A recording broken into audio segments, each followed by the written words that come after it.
I'm hoping that it'll result in... Down a little. These all switching as well, All these phones.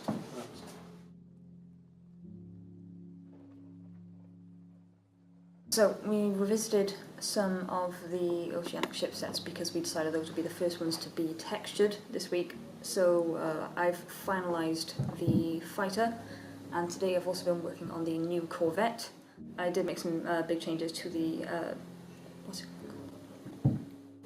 Earlier this week I made some big changes to the oceanic cruiser as well, so now that's... it's looking much more finished now. It's at a much better state of completion. I have used Substance before, but since I've not been the most experienced at it, I put aside some time this week to look up some good tutorials and really get a better understanding of what I was doing with all the different kinds of maps. Like, I didn't know height maps and what are they called? Normal maps. So this week I managed to get additional ships added. So now the player can add more than 3 to the game. The player can now add any amount of ships to a set, and then that array is then placed into the game afterwards. On top of that, I've now added the point system, so there's now a strategy to choosing your ships rather than just throwing them at each other.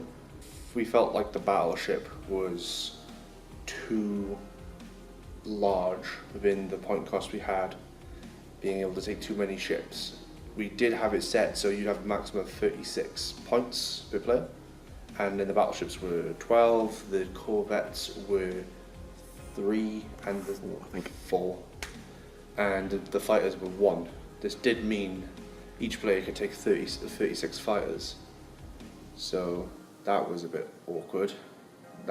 It would mean we'd have to get the game ready to be able to handle, 72 ships at once, which isn't really what we wanted anyway, so we cut the number down to 24 points. Okay, so week 4, I'd mostly be focusing on the ship orbiting again, because the method that I was going about beforehand had it using a lot of maths, and like I said before, the position kept updating, which meant that the ship would cut corners. I found a way of going back to it. Originally the plan was before, where we had a little device which spawned on top of it with a point that the ship would follow. So yeah, I've gone back to that plan, and it turns out that it works much better, and I don't think it's that much of a massive performance increase. Yeah, I'd say it's working pretty well now, and so we're 4th week in now, and I'd say I've got much more used to the code now. It's mostly me overhauling and changing it all to my own stuff, which makes it much easier to work with. So I think the next thing is to work on the guns. So again, that'll be a new thing again, because I haven't touched on the guns yet. So it might be back to like the first week where I need to understand it all first again. But I was a bit worried to begin with, but now it seems to be going on quite well. So it shouldn't be too much of a problem. This week I've been pretty much just focusing on improving the visuals in game more than anything which is like particle particularly based. I've been doing mainly the planet assets. I've been redoing the textures for quite a few of them, and I've got quite a few nice blueprints set for that, but now we're going to be using a third-party program to help us out with creation, because I think that'll speed up a lot of time, to be fair, so that's a great addition. And then I've been doing quite a lot of the UI for this week when it comes to in-game visuals, so like click on effects and just like hit cones.